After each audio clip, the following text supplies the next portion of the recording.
එක එක්කෙනාගෙන් බලාපොරොත්තු වෙනවා. ඒවා ඉටු වෙන්නේ නැහැ. එතකොට ඔයගොල්ලෝ දුකටපත් වෙනවා. ඔයගොල්ලෝ වටේ දැන් ගෙදර ඉන්නකොට ළමයි ඉන්නවා, බිරිඳ ඔක්කොම අය ඉන්නවා. ඊට පස්සේ වැඩ කරන තැනට ගියා මෙතන සෙනග ඉන්නවා. මං කියන්නම් පොඩි ටෙක්නික් එකක්.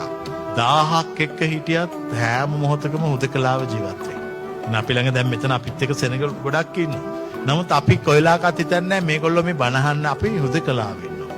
අපි ඒගොල්ලන් කිසි දෙයක් බලාපොරොත්තු වෙන්නේ නැහැ. ආවා කිව්වා ගියා. ඒතර අපි නිදහස්.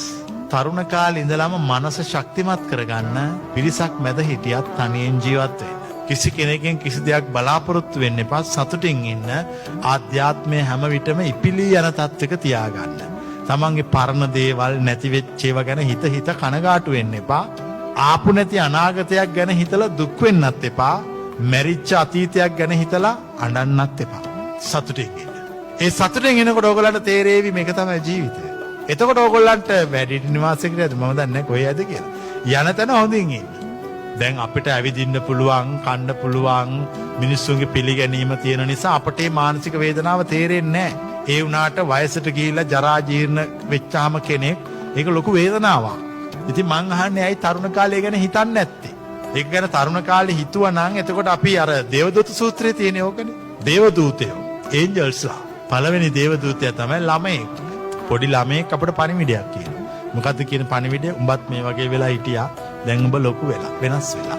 දෙවෙනි දේවදූතයා තමයි වයසට ගියපු කෙනෙක්. අපිට පණිවිඩයක් කියනවා. මොකද්ද කියන්නේ? ඔන්න මම වයසට ආවා. ඊළඟට උඹ. තුන්වෙනි දේවදූතයා තමයි මරණයක්. මොකද්ද මරණය කියන්නේ? මම දැන් මේක ඉවර කළා. මගේ ඉවරයි දැන් මේ ජොබ් එක ඩියුටි එක. ඊළඟ අවස්ථාව ඔබට. හතරවෙනි දේවදූතයා තමයි ලෙඩෙක්. මොකද්ද ලෙඩ අපට කියන්නේ? ලෙඩ අපට කියනවා මම දැන් ලෙඩ වෙලා මගේ නිරෝගීකම පැහැරගත්තා. ඊළඟට උඹගේ. පස්වෙනි දේවදූතයා තමයි දඬුවම් විඳින මිනිහෙක්. එතකොට මේ මිනිහ අපිට මොකද්ද කියන්නේ? මම වැරදි කළා. ඒ වැරදි වල ප්‍රතිඵලය මම භුක්ති විඳිනවා. උඹලා වැරදි කරන්න එපා. ඒගොල්ලෝ තමයි බුද්ධ ආගමේ දේවදූතයෝ. ඒගොල්ලෝ එන්නේ පණිවිඩයක් දීලා යන. ඒ පණිවිඩයට සවන් දීලා ජීවිතය වෙනස් කරගන්න, අලුත් කරගන්න, වයසට ගියාම පසුතැවෙන කිසිම දෙයක් තරුණ කාලේ කරන්න එපා.